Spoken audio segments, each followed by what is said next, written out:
திருத்தணியில வந்து ஒரு வட மாநில நபர் மேல 4 சிறுவர்கள் வந்து ஒரு கொடூர தாக்குதலை நடத்தியிருக்காங்க. யாராலுமே பார்க்க கூட முடியாத ஒரு விஷயம் தான், அப்படி ஒரு விஷயம் நடந்திருக்கு. அந்த சிறார்களுக்கு எப்படி அந்த விஷயம் செய்ய துணிஞ்சாங்கன்றதே ஒரு பெரிய கேள்விக்குறியா இருக்கு. சட்டம் ஒழுங்கு சீரழிஞ்சிருக்குன்னு தொடர்ச்சியா எதிர்க்கட்சி தலைவர் குற்றச்சாட்டு வச்சுட்டே வராரு. இப்படி ஒரு சம்பவமும் நடந்திருக்கு. எப்படி பார்க்குறீங்க?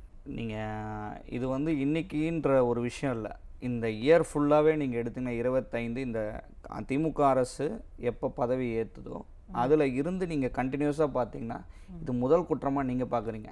ஆனால் நீங்கள் மொத்தமாக எடுத்து பார்த்தீங்கன்னா எவ்வளோ குற்றங்கள் வழக்கு பதிவு செய்யாமையே இருக்குது. ஓகே.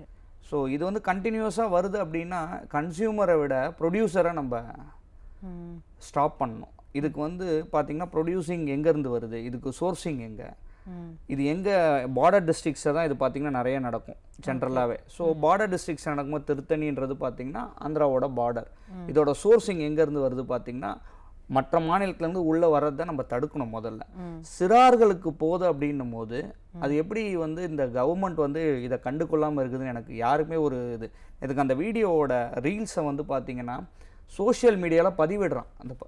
அந்த சிறார்களை பதிவிட்டு மிரட்டுற தொண்டு மக்கள் அப்போ எவ்வளோ அச்சப்படுவாங்க. மக்கள் இன்னைக்கு ரயில் பயணங்களே தவிர்க்கணும்னு நினைக்கிற அளவுக்கு அந்த வீடியோ வந்து நம்மளுக்கு அவ்வளோ சென்சிட்டிவ் கண்டென்ட்டாக இருக்குது.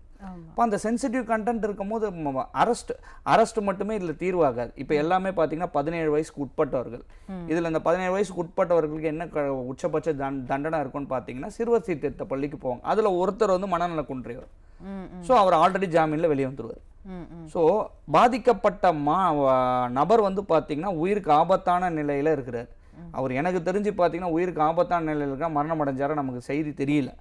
ஸோ இதை நீங்கள் என்ன கண்ணோட்டத்தோட பார்க்கணுன்னா சட்டம் ஒழுங்கு வந்து எந்த நிலைமையில் இருக்குன்றத டிஜிபி நம்ம வந்து அவர் தான் இதுக்கு பதில் சொல்லணும்.